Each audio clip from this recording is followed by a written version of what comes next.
प्रिय साथियों नमस्कार। मैं संजू कुमारी सरोज आप सभी का सरोज संपदा चैनल पर सहृदय स्वागत करती हूँ। इस सेशन में हम सब यूजीसी नेट जेआरएफ पेपर 2 दिसंबर 24 के लिए एजुकेशन सब्जेक्ट के तहत प्रैक्टिस सेट जो इम्पोर्टेंट प्रीवियस ईयर क्वेश्चंस होंगे लेटेस्ट पैटर्न पर आधारित सेशन को साझा किया जाएगा। सेशन पर नए हैं तो सपोर्ट लाइक कमेंट शेयर करें जिससे एक दूसरे का हौसला अफजाई हो सके और आत्मविश्वास के साथ सेशन साझा करते रहें। ज़्यादा विलंब न करते हुए प्रश्न की ओर चला जाए। प्रश्न एक हमारा है, प्रोग्राम अधिगम आधारित है। ए आश्रित अधिगम सिद्धांत पर, बी संज्ञानात्मक अधिगम सिद्धांत पर, सी गेस्टाल्ट अधिगम सिद्धांत पर, डी ऑपरेंट कंडीशनिंग सिद्धांत पर। इंग्लिश इसकी है, programme learned is based on the principle of A conditioned learning theory, B cognitive learning theory, C gestalt learning theory और डी है ऑपरेंट कंडीशनिंग थ्योरी। क्या होगा सही विकल्प? तो यह है आपका ऑपरेंट कंडीशनिंग थ्योरी।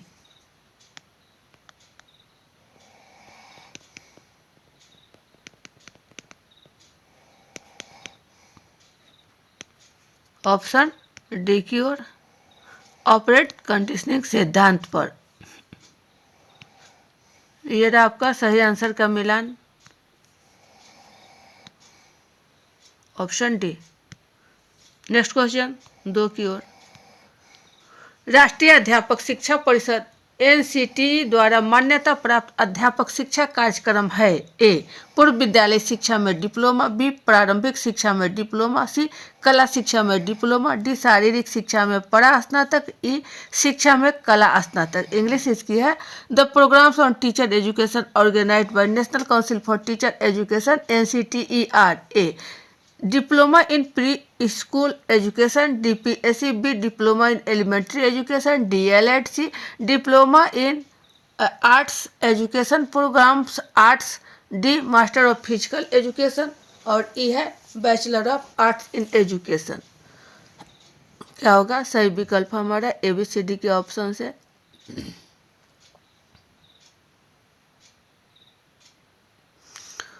तो एनसीटीई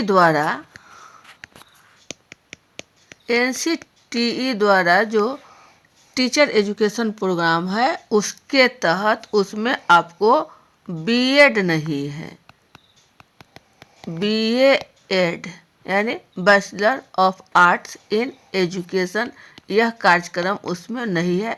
बाद बाकी सभी है। शिक्षा में कला स्नातक, यह जो है ऑप्शन स्टेटमेंट यह नहीं है। बाद बाकी यह है, ये बी सी और डी है। तो ऑप्शन हमारा कहीं ना कहीं डी की ओर जा रहा है, A B C and D. ये रहा सही आंसर का मिलान। नेक्स्ट क्वेश्चन 3 पर, निम्नलिखित में से किसने रचनात्मक एवं संकलनात्मक मूल्यांकन शब्दों का प्रतिपादन किया? A Michael Sadler, B Michael Scriven, C Nutt, D ऑलेकन हावर्ड। इंग्लिश है, who amongst the following coined the terms formative and summative evaluation? A Michael Sadler, B Michael Scriven, C कुन और डी है ऑलेकन हावर्ड। क्या होगा तीसरा का? रचनात्मक एवं संकलनात्मक मूल्यांकन किसने प्रतिपादन किया? तो है आपका माइकल एस्क्रेवन।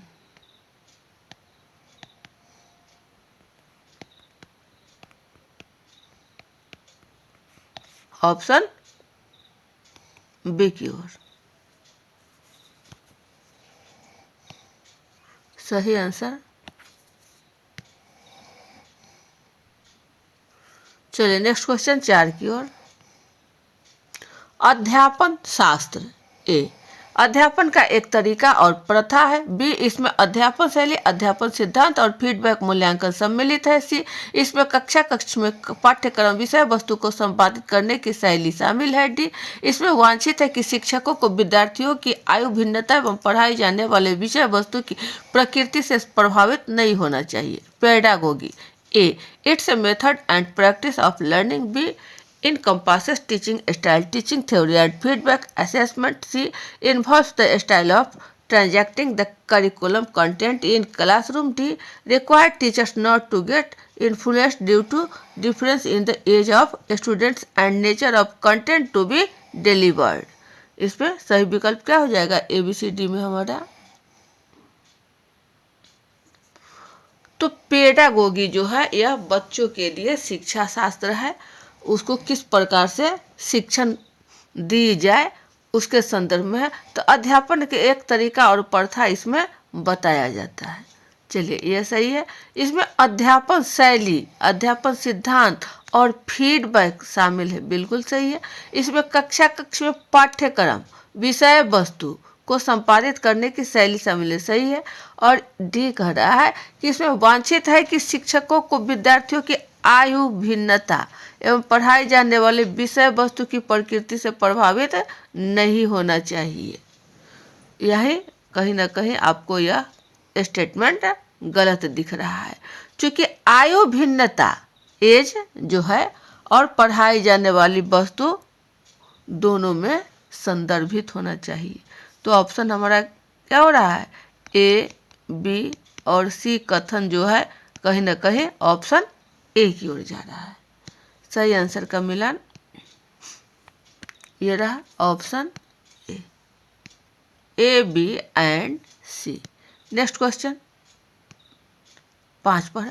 वैयक्तिक शैक्षिक योजना के लिए नीचे दी गई आवश्यकताओं को प्रारंभ से अंत के क्रम में व्यवस्थित करें। ए, कार्य निष्पादन के वर्तमान स्तर का कथन। बी, विद्यार्थी की उपलब्धियों के आकलन का कथन। सी, विद्यार्थी के बारे में प्रारंभिक जानकारी का कथन। डी, बच्चों की उपलब्ध कराई जाने वाली सहायक सामग्री, सेवाएं, संशोधन एवं सहायताओं का कथन। इंग्लिश है, arrange the below listed requirements of an individualised education plan in sequence from beginning to end. A, statement of current level of performance. B, statement of assessment of student achievement.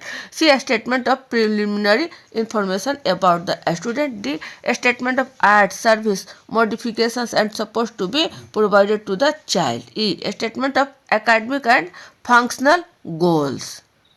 Option क्या हो जाएगा? ABCD में हमारा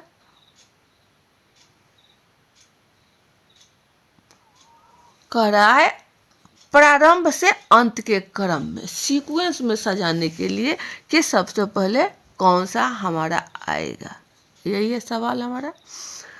तो देखना पड़ता है कि क्या पहले हो।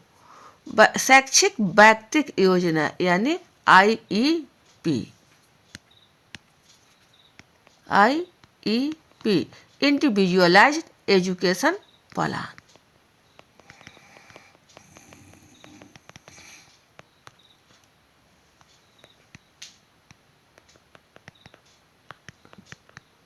इसको बोला जाता है। तो प्रारंभ से अंत, सबसे पहले जब हम बच्चों के ये देखते हैं तो उसका पूर्व ज्ञान क्या है, उसका नॉलेज क्या है, उससे संदर्भित होकर के ही आगे की हम सब कार्यक्रम संपादित करते हैं। तो क्या होगा? विद्यार्थी के बारे में प्रारंभिक जानकारी का कथन, यही तो है।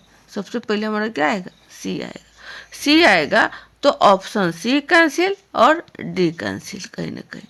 अब देखा जाए ए होगा या ई होगा, यही है ना। कार्य निष्पादन के वर्तमान स्तर का कथन, और ई कह रहा है statement of academic and functional goals. ये गोल, लक्ष्य। तो पहले हम लेंगे उसका प्रारंभिक जानकारी, उसके बाद उसका वर्तमान स्तर यानी सी के बाद ए आएगा, जो ऑप्शन आपको बी की ओर संकेत है। हमारा क्या हो जाएगा? बी हो जाएगा। उसके बाद आप उसका हम गोल लेंगे कि उसका लक्ष्य क्या होगा इस चीज का, एकेडमिक एंड फंक्शनल।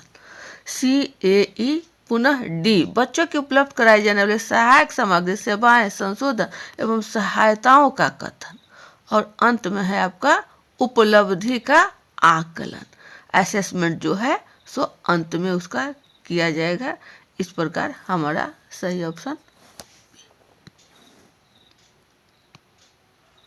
सही आंसर का मिलान CAEDB।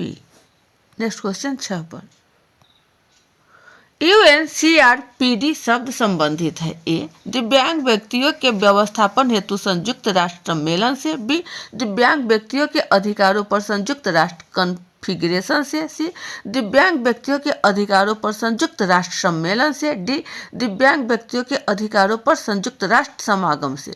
इंग्लिश है the term UNCRPD is associated with A United Nations convention on regulations for persons with disabilities. B United Nations confederation on rights of people with disabilities. C United Nations convention on the rights of persons with disabilities. D United Nations conclave on the rights for people with disabilities.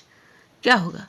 तो UNCRPD का जो full form है वो है आपका United Nations conventions on the rights of person with disabilities.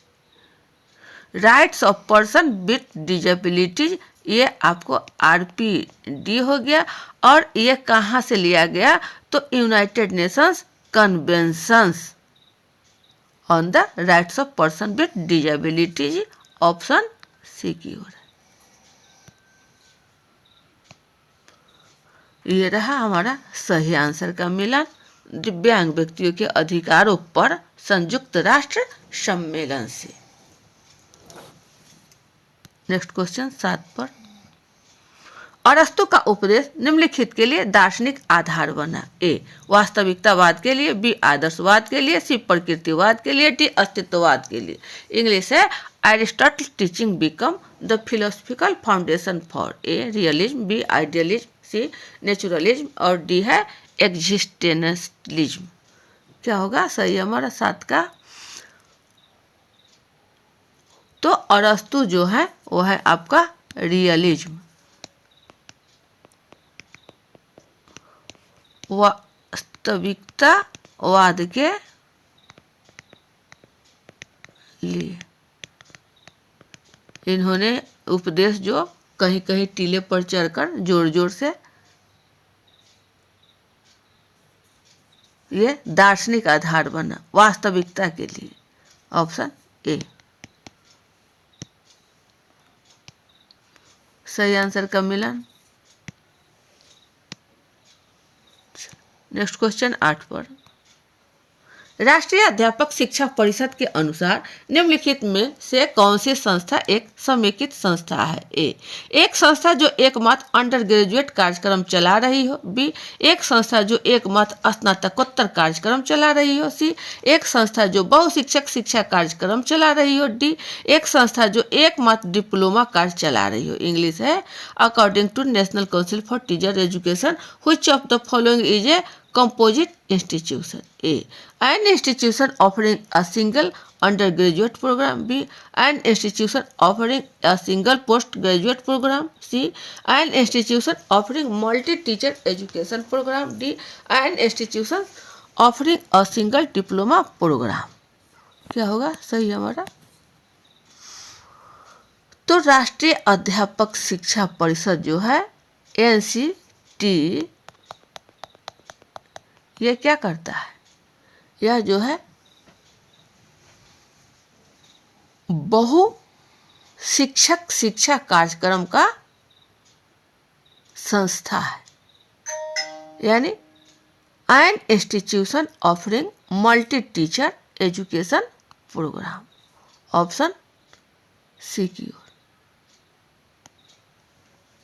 एक संस्था जो बहुशिक्षक शिक्षा कार्यक्रम चला रही है। शिक्षक शिक्षा के लिए ही NCT जाने जाते हैं।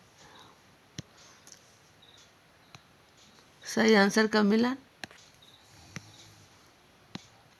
N institute offering multi teacher education programme. Next question 9 निःशक्त व्यक्ति दिव्यांग व्यक्ति अधिनियम किस वर्ष में लागू किया गया था? ए 1992 में। बी 1995 में। सी 1998 में। डी 2006 में। क्या होगा?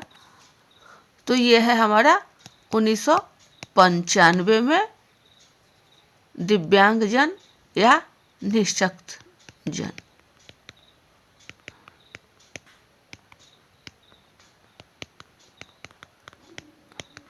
ऑप्शन बी की ओर। सही आंसर कब मिला?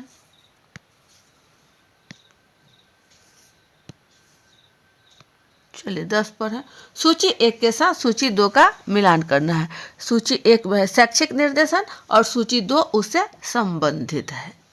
तो ये कह रहा है कि शैक्षिक निर्देशन क्या होगा? बी है व्यावसायिक निर्देशन, सी है वैयक्तिक निर्देशन और डी है परामर्श। तो शैक्षिक निर्देशन जो है वह पाठ्य सहगामी कार्यकलापों का चयन करने में सहायता, अध्ययन आदतें विकसित करने में सहायक है तथा छात्रवृत्तियों की उपलब्धता के बारे में जानकारी प्राप्त करने में भी सहायता करना। यानी ए कहीं ना कहीं 2 की ओर है। ए जो है वह 2 की ओर, ए 2 है जो ऑप्शन एक ही में मिल रहा है, बी में है। बी में A2 B1 कह रहा है। यानी व्यावसायिक निर्देशन जो है वह छात्रों को उन क्षेत्रों का विस्तृत ज्ञान देने में मदद करता है जिसे वह अपनाना चाहते हैं और कार्य के विभिन्न अवसरों के संबंध में उन्हें परिचित भी करवाता है। सी कह रहा है वैयक्तिक निर्देशन, इंडिविजुअल माने दूसरे को, ये अपना पर्सनल है ये। तो वह छात्रों को स्वास्थ्य, नैतिकता, आदर, स्वास्थ्य के बारे में तो एक एक बच्चा को कहा जाएगा। तो ये हमारा वैयक्तिक निर्देशन। सी यानी कहीं ना कहीं 3 की ओर है। डी कह रहा है परामर्श, तो वह परामर्शार्थी की सहायता करने के उद्देश्य के आमने सामने का संबंध, फेस टू फेस जो बातें होती है, परामर्श यानी परामर्शदाता और जिसे परामर्शार्थी है उसको सहायता के उद्देश्य से। तो हमारा ऑप्शन क्या हो रहा है? बी की ओर। सही आंसर कब मिला? चलिए नेक्स्ट क्वेश्चन 11 पर। दुख से निवृत्त होने की स्थिति तक पहुंचने के संदर्भ में जैसा कि बुद्ध द्वारा अनुशासित किया गया है, निम्नलिखित में से कौन उन 8 चरणों अथवा नियमों में नहीं है? ए सही आचरण, बी सही प्रयास, सी सही ज्ञान, सी सही भाषा। क्या होगा?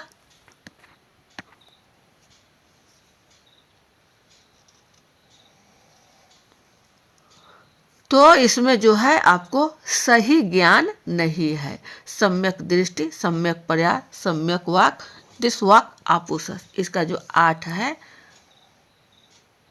8 चरणों में है। सम्यक दृष्टि, इसमें पुरुषार्थ भी है। तो हमारा सही ज्ञान जो है वह इसमें 8 चरण में जो 8 लिम्स दिए गए हैं, सी नहीं है सही ज्ञान, ऑप्शन सी। सही आंसर कब मिला?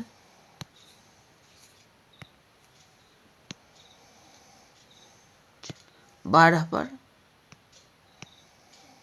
मुक्त शैक्षिक संसाधनों के उपयोग में आचार के मूलभूत सिद्धांतों को स्थापित किया गया है। A British Educational Research Association, B Massachusetts of Technology, C Creative Commons, D Open Educational Resources. क्या होगा सही हमारा? तो मूलभूत सिद्धांत को मुक्त शैक्षिक संसाधन में बेरा द्वारा किया गया है। बेरा यानी British Educational Research association, option A की ओर है। सही आंसर कब मिला? चलिए नेक्स्ट क्वेश्चन 13 पर।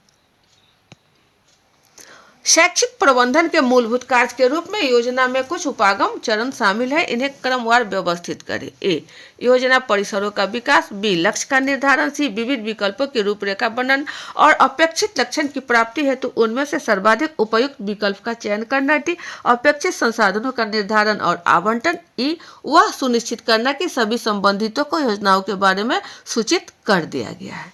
सही ऑप्शन क्या होगा? इसमें क्रम से खोजना है, सोपानिक रूप में, कि क्रमवार व्यवस्थित सीक्वेंस में लाने के लिए।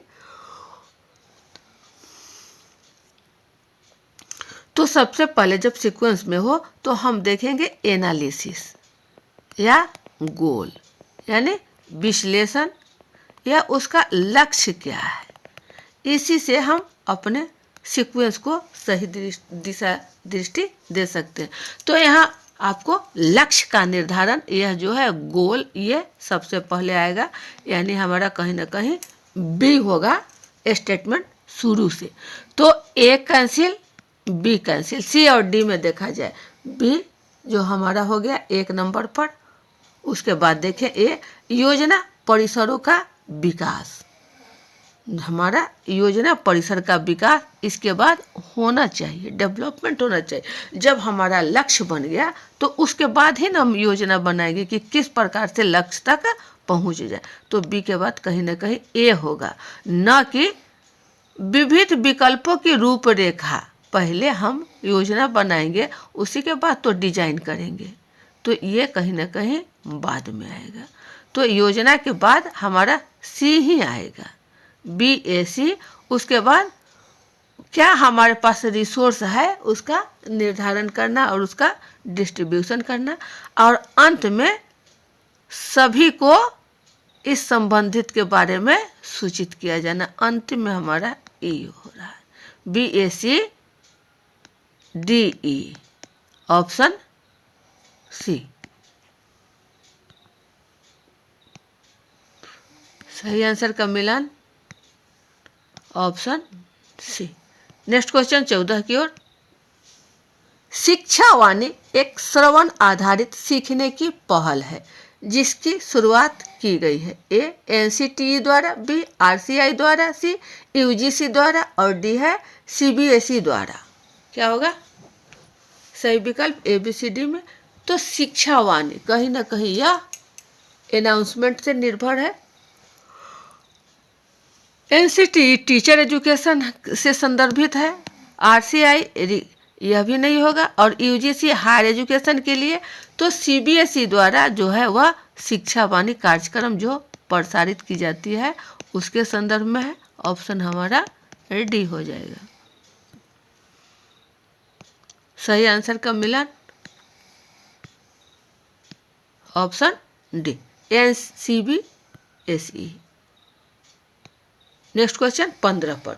नीचे 2 कथन दिए गए हैं। कथन 1, बजाय इस बात पर ध्यान देने के कि परंपरागत रूप से परिभाषित विषय वस्तु के संदर्भ में शिक्षार्थियों से क्या सीखना अपेक्षित है, दक्षता आधारित पाठ्यक्रम सीखने की प्रक्रिया के परिणामों पर बल देता है, जैसे कौशल, ज्ञान और दृष्टिकोण जिनका शिक्षार्थियों द्वारा उपयोग किया जा सके। कथन 2 है, दक्षता आधारित पाठ्यक्रम विद्यार्थियों को अपने शिक्षा हेतु जिम्मेदारियों को लेने की अनुमति देता है। इंग्लिश इसकी है statement 1, rather than just focusing on what learners and expected to learn in terms of traditionally defined subject content, competency based curriculum emphasizes the various outcomes of a learning process such as skills, knowledge and attitudes to be applied by learners। Statement 2 कहता है, competency based curriculum students to take responsibility for their education. क्या होगा सही हमारा ए B C D में दोनों कथन से।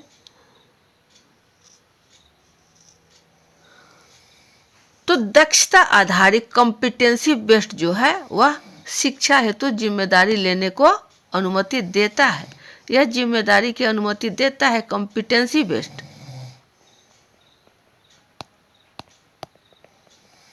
और परंपरागत रूप से, ट्रेडिशनल रूप से जो आमने सामने शिक्षक और छात्र द्वारा जो जानकारी सिखाया, पढ़ाया, समझाया जाता है उसमें कौशल, ज्ञान, दृष्टिकोण शिक्षार्थियों द्वारा उपयोग किया जाता है ताकि छात्र द्वारा फीडबैक आराम से टीचर को प्राप्त होता रहे।